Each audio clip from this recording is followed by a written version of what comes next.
প্রিয় শিক্ষার্থী বন্ধুরা আসসালামু আলাইকুম। আইসিটি ক্লাসে স্বাগত জানাচ্ছি। আমি সোহেল রানা। আজ আমি আবারও আপনাদের সামনে হাজির হয়েছি নতুন একটি ভিডিও নিয়ে।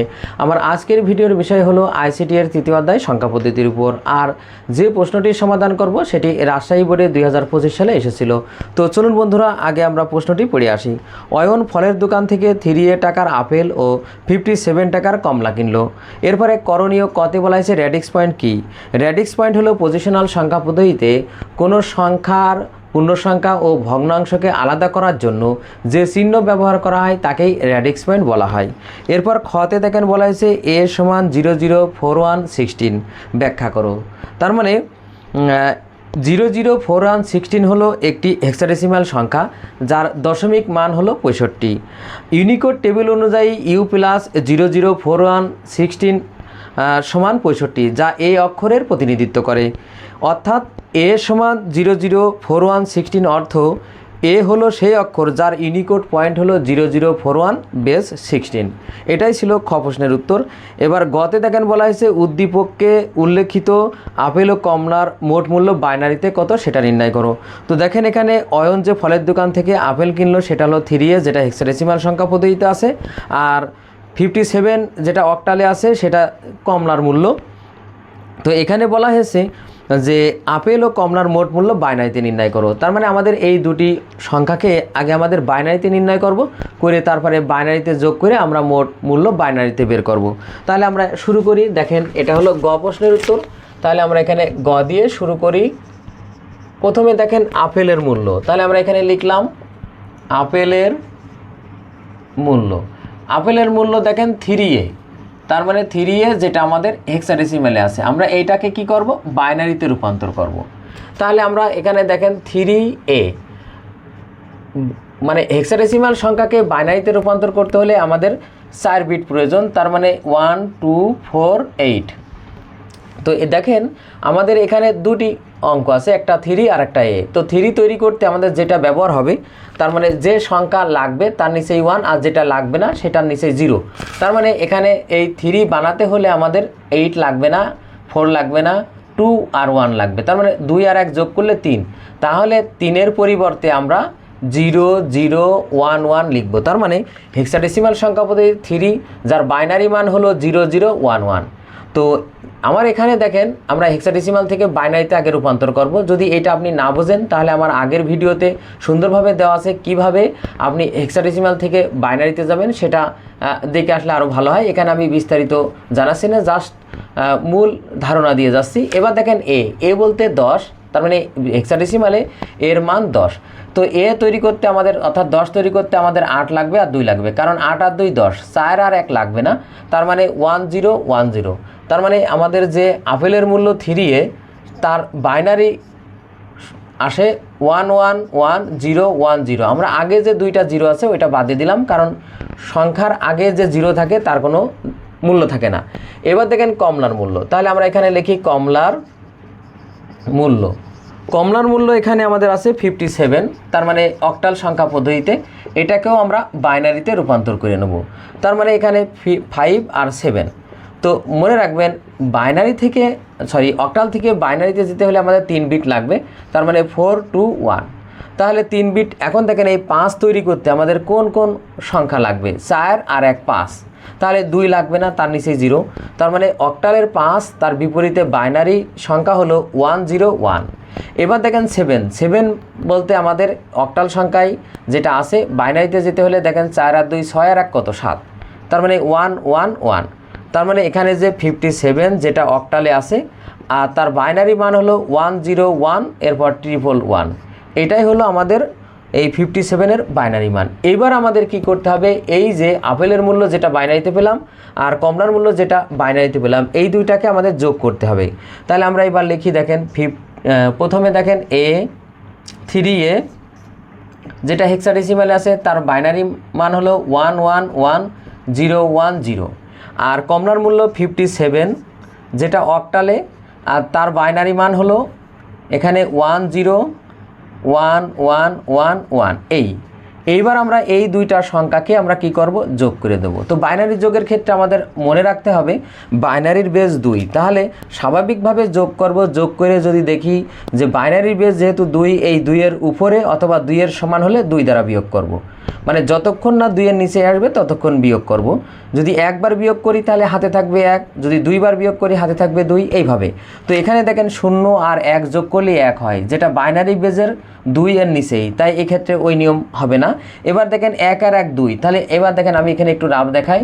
তো 2 থেকে 2 বাদ দিলে আমাদের 0 হয়, আমরা এখানে 0 লিখলাম, হাতে থাকবে 1, যেহেতু একবার 2 বাদ দেওয়া হয়েছে সেই 1 আর এই 1 কত 2, তাহলে 2 থেকে আবার 2 বাদ দিলে 0, হাতে থাকে 1, সেই 1 আর 1 2 আর 1 3, তাহলে দেখেন 3 থেকে 2 বাদ দিলে কত হবে 1, তাহলে এখানে 1 আসবে, হাতে থাকবে কত আবার 1, সেই 1 আর এই 1 কত 2, 2 থেকে 2 বাদ দিলে 0, হাতে থাকে 1, সেই 1 আর 1 2 আর 1 3, 3 থেকে 2 বাদ দিলে 1, হাতে থাকে 1, সেই 1 এই যে এখানে বসে গেল। তার মানে আমাদের এবার অ্যান্সার লিখতে হবে যে আপেল ও কমলার মোট মূল্য বাইনারিতে, অতএব আপেল ও কমলার মোট মূল্য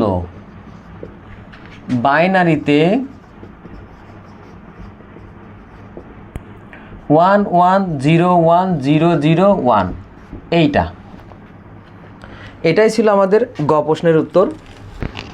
এবার গতে দেখেন বলা হয়েছে উদ্দীপকে উল্লেখিত আপেল ও কমলার মূল্যের পার্থক্য যোগের মাধ্যমে নির্ণয় করো। তো যোগের মাধ্যমে পার্থক্য নির্ণয় আর 2-এর পরিপূরকের মাধ্যমে পার্থক্য নির্ণয় একই বিষয়। এক্ষেত্রে আমাদের যা করতে হবে, যে দুইটার সংখ্যাকে পার্থক্য নির্ণয় করব সেই দুইটার সংখ্যার আগে বাইনারিতে রূপান্তর করে নেব। তো এখানে দেখেন প্রথমে আমরা লিখব আপেলের মূল্য। আপেলের মূল্য ছিল আমাদের 3A। তো এখানে 3A-কে আমরা প্রথমে কি করব, যেটা হেক্সাডেসিমাল সংখ্যা পদ্ধতিতে আছে আমরা বাইনারিতে রূপান্তর করে নেব। তো দেখেন আমরা গতেও কিন্তু বাইনারিতে রূপান্তর করেছিলাম, ওই মানটা এখানে নিয়ে আসলেও হবে। আবার যদি আপনি মনে করেন যে না আমি নতুন করে এখানে মান বের করে নেব তাও হবে। তো আমরা এখানে নতুন করে মানটা বের করি। তাহলে 3 দেখেন 3-এর বিপরীতে আমরা জানি প্রত্যেকটা হেক্সাডেসিমালের অঙ্কের বিপরীতে 4টা বাইনারি অঙ্কের প্রয়োজন হয়, সেই জন্য আমাদের 4 বিট পর্যন্ত নিতে হবে, তার মানে 1 2 4 8। এবার দেখেন 3 তৈরি করতে আমাদের যে সংখ্যা লাগবে তার নিচেই 1, আর যেটা লাগবে না তার নিচেই 0। তো আমরা জানি 2 আর 1 যোগ করলে 3 হয়, তাহলে 2 আর 1-এর নিচেই 1, আর বাকি 4 আর 8 লাগবে না, তাই 0, তার মানে 0 0 1 1। এবার দেখেন এ আছে, আমরা জানি হেক্সাডেসিমাল সংখ্যায় এর মান হলো 10।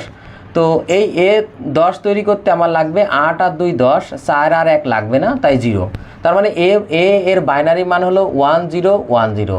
তাহলে আমরা এবার দেখেন 3A যেটা হেক্সাডেসিমাল সংখ্যা পদ্ধতিতে আছে তার বাইনারি মান পেলাম আমরা 0011010। এইটা ছিল আমাদের 3-এর বাইনারি মান। এবার দেখেন কমলার মূল্য। তাহলে আমরা কমলার মূল্য কত আছে আমাদের 57, যেটা আমাদের অক্টাল সংখ্যা পদ্ধতিতে আছে সেটাকেও আমরা বাইনারিতে রূপান্তর করে নেব। তো এটাও আমরা গতে তৈরি মানে বাইনারিতে রূপান্তর করছিলাম, সেটা নিয়ে এসে এখানে সরাসরি বসালেও হবে, পাশে আমরা গ হতে প্রাপ্ত লিখে নেব। আবার যদি আপনি মনে করেন যে না এইটাকেও আমি বাইনারিতে রূপান্তর করে দেখাবো তাও হবে। তো আমরা এখানে রূপান্তর করে দেখাই। তো এখানে দেখেন 5 আর 7 আছে। তো আমাদের এখানে প্রত্যেকটা অক্টাল সংখ্যার বিপরীতে বাইনারি 3 বিট প্রয়োজন, মানে 3টি অঙ্কের প্রয়োজন। তাহলে আমাদের এখানে সেই 3 বিট 4 2 1। এখন দেখেন এই 5 তৈরি করতে আমাদের লাগবে হলো 4 আর 1। আমরা জানি 4 আর 1 যোগ করলে 5, 2 লাগে না তাই 0, তার মানে 101 মানে হলো 5। এরপর দেখেন 7 তৈরি করে 4 আর 2 6 আর 1 কত 7, তার মানে 3টি বিটই প্রয়োজন, তার মানে 4 2 6 আর 1 7, তার মানে 3টি 1 মানে হলো 7। তার মানে এখানে 57 যেটা আমাদের অক্টাল সংখ্যা আমরা বাইনারিতে পেলাম 101, এরপর 111। এইটা ছিল প্রথমে আমাদের কাজ, যেটা হলো দুইটা সংখ্যাকেই আমাদের আগে বাইনারিতে রূপান্তর করে নিতে হবে 2-এর পরিপূরক বা যোগের মাধ্যমে পার্থক্য নির্ণয় করতে হলে। এবার আমাদের দেখতে হবে যে এই দুইটা সংখ্যার মধ্যে কোনটি ছোট। তো দেখেন এখানে আমরা আগে 0 এই দুইটা বাদ দিয়ে দেবো, দিয়ে গণনা করব 1 2 3 4 5 6, 6টি অঙ্ক আছে। এখানেও দেখেন 6টি অঙ্ক আছে, কিন্তু বিষয় হলো যে কোনটি ছোট সেটা বোঝার জন্য আমাদের বাম পাশ থেকে আমরা সংখ্যার তুলনা করব। যেমন দেখেন এটা বাম পাশে কত, যেহেতু 0 বাদ দিয়েছি আগেই, 1 আছে, এখানে 1 আছে সমান। এরপরে দেখেন 1 আছে, এখানে 0 আছে, তাহলে 1 বড় না 0 বড়? 1 বড়, তাহলে এইটা বড় অঙ্ক, বড় সংখ্যা। তো তো তার আগে আরেকটা কথা বলে দিই, যদি গণনা করে দেখি যে এইটায় বেশি সংখ্যা আছে তাহলে এইটা বড় হবে, আর যদি যেটাই কম থাকে সেটাই ছোট হবে। তো যেহেতু এখানে গণনা করে সমান পেলাম, এখানেও 6টি অঙ্ক, এখানেও 6টি অঙ্ক, 0 বাদে, সেই কারণেই আমরা তুলনা করে নিলাম। যেহেতু 1 আর 0, 1 বড় তাই এইটা বড় আর এইটা ছোট সংখ্যা। এবার আমাদের যে কাজ সেটা হলো যে এই সংখ্যাটিকে আমাদের 2-এর পরিপূরক করে নিতে হবে। সেটা আবার কীভাবে, সেটা দেখেন আমরা এখানে লিখব 57, যেটা অক্টাল সংখ্যা পদ্ধতিতে আছে, আমরা ঠিক এইভাবে লিখব। এর 8 বিট রেজিস্টারে বাইনারি মান, 8 বিট রেজিস্টারে বাইনারি মান কত? এখন দেখেন এখানে 6টি অঙ্ক আছে, তাহলে আমাদের 2টা 0 নিতে হবে, আর বাকি সংখ্যাগুলো আমরা এখানে বসিয়ে দেব। তো দেখেন আমাদের এই সংখ্যার আগে আমরা 2টা 0 বসালাম 8টা অঙ্ক পূর্ণ করার জন্য। এখন 8 বিট রেজিস্টার কেন নেব? দেখেন আমরা এখানে গণনা করে 6টা পেয়েছি, আমরা 6 বিট নেই, আমাদের বিট হলো 1 2 4 এরপরে 8, যেহেতু 4-এর উপরে আছে এখানে অঙ্ক, তাই আমাদের কি করতে হবে, ওই পরের বিট নিতে হবে। তাই আমরা 8 বিট রেজিস্টারে এটা মানটা নিয়ে নিলাম। এইবার আমাদের এই বাইনারি মানের আমাদের 1-এর পরিপূরক করতে হবে, তাহলে আমরা লিখব 1-এর পরিপূরক। 1-এর পরিপূরক বলতে কি বোঝায়, যে প্রতিটি বাইনারির অঙ্ককে 0-এর বিপরীতে 1 আর 1-এর বিপরীতে 0 লিখলেই 1-এর পরিপূরক হবে। তার মানে এখানে 0 আছে 1, আর এখানে 1 আছে 0, এখানে 0 আছে 1, আর এখানে 0 0 0। তার মানে যেখানে 0 সেখানে 1, আর যেখানে 1 আছে সেখানে 0 দিয়ে আমরা 1-এর পরিপূরক, তার মানে এই লাইনটা 1-এর পরিপূরক হলো। এই 1-এর পরিপূরক যেটা পেলাম তার সাথে আবার 1 যোগ করব। মনে রাখবেন এই লাইনের সাথে 1 যোগ, তার মানে 1-এর পরিপূরকের সাথে, উপরেরটা না কিন্তু। তাহলে 0 আর 1 যোগ করলে 1 হবে, এরপরে 0 0 0 1 0 1 1, তার মানে এইটা আমরা পেলাম হলো 2-এর পরিপূরক। দেখেন এইটা 2-এর পরিপূরক করে পার্থক্য নির্ণয় করা হয়, তাই এর নাম 2-এর পরিপূরক। আবার দেখেন পরে যে আমরা যোগ করব সেই জন্যই বলা হয় যোগের মাধ্যমে পার্থক্য নির্ণয়। এইটাই হলো মান। দেখেন যেখানে 57-র মান কিন্তু এইটা, আর যখন -1-এর পরিপূরক করলাম তার সাথে 1 যোগ করলাম তখন এটা হয়ে গেল 2-এর পরিপূরক, মানে মাইনাস, তার মানে -57-র মান হলো এইটা। এখন আমাদের যে কাজটা সেটা হলো যে এই দুইটা, এই মানের সাথে যে 3-এর যে বাইনারি মান সেটাকে আমরা যোগ করব। এই মনে রাখবেন এক্ষেত্রে বিয়োগ করলেও বিয়োগ, পার্থক্য নির্ণয় মানেও যোগ, আবার যোগ মানেও যোগ। তার মানে আমাদের যেহেতু এটা মাইনাস মান এইটা, সেই জন্য আমাদের এখন যোগ করতে হবে। তার মানে আমরা এখানে জায়গা নেই, উপরে আসলাম। 3-এর যেটার মান ছিল আমাদের এইটা 0 0 1 1 1 0 1 0। মনে রাখবেন এখানেও যদি 8 বিট না থাকে তো আমরা 2টা 0 নিয়ে 8 বিট তৈরি করে নেব। আর এরপরে দেখেন -57 যেটা অক্টালে ছিল, আর তার বাইনারি মান মানে এইটা, তার মানে 1 1 0 1 0 0 0 1। দেখেন এই ক্ষেত্রেও আমাদের যোগ করতে হবে, এখানে বিয়োগ না, সেই জন্যই বলা হয়েছে যোগের মাধ্যমে পার্থক্য নির্ণয়। তো এই ক্ষেত্রে আমাদের যোগ হলেও যোগ, আবার এই দেখেন পার্থক্য বের করছি তাও যোগ, যেহেতু 2-এর পরিপূরক বের করে নিলাম। তো এবার দেখেন আমাদের যোগ করতে হলে আমরা বাইনারি যোগের যে নিয়ম সেই নিয়মে যোগ করব। যোগ তার মানে 0 আর 1 যোগ করলে আমাদের 1 হবে, তার মানে 0 আর 1 যোগ করলে আবার 1 হবে, 0 আর 0 যোগ করলে 0, 0 আর 1 যোগ করলে 1, আবার 1 আর 1 আমরা জানি 1 আর 1 2, 2 থেকে 2 বাদ দিলে 0, হাতে থাকে 1, সেই 1 আর 1 2, আবার 2 থেকে 2 বাদ দিলে 0, হাতে থাকে 1, আবার দেখেন সেই 1 আর 1 2, 2 থেকে 2 বাদ দিলে 0, হাতে থাকে 1, সেই 1 আর 1 2, আবার 2 থেকে 2 বাদ দিলে 0, হাতে থাকে 1, যেহেতু আর সংখ্যা নেই ওই একটা আমরা এখানে বসিয়ে দেব, আর একটা এইভাবে আমরা ঘিরে নেব নিয়ে। এইটা হলো ক্যারি বিট মানে ওভারফ্লো, তাহলে আমরা এখানে লিখলাম ক্যারি বিট। আর লিখব এখানে ক্যারি বিট বা যেহেতু এই অঙ্কটি ওভারফ্লো হিসেবে এসেছে আর এখানে এই অঙ্কটি বিবেচনা করা হয় না, তাই আমরা লিখব যে ক্যারি বিট, এখানে ক্যারি বিট বিবেচনা করা হয় না। তার মানে অতএব নির্ণেয় পার্থক্য, তার মানে আমরা পার্থক্য বের করলাম। পার্থক্যটা হলো আমাদের যে 1011, এইটাই আমাদের অ্যান্সার। তবে হ্যাঁ, এখানে যদি আপনি এই দুটি অঙ্কের যদি আবার দশমিক সংখ্যা নির্ণয় করে সেই পার্থক্যটাও আপনি এখানে লেখেন বা এখানে পাশে লিখে দেন, সেটা আরও ভালো হয়। তো আমি এটা সহজে করার জন্য ওইটা আর করলাম না। তো এটাই ছিল আমাদের গ প্রশ্নের উত্তর। তো ছাত্রছাত্রী বন্ধুরা, আজ এই পর্যন্তই। আমার ভিডিওটি কেমন হলো অবশ্যই কমেন্ট করে জানাবেন। যদি ভিডিওটি ভালো লেগে থাকে অবশ্যই ভিডিওতে একটি লাইক দেবেন। এছাড়াও অন্যান্য বন্ধুদের দেখার সুযোগ করার জন্য অবশ্যই ভিডিওটি শেয়ার করবেন। সবাইকে ধন্যবাদ। আল্লাহ হাফেজ।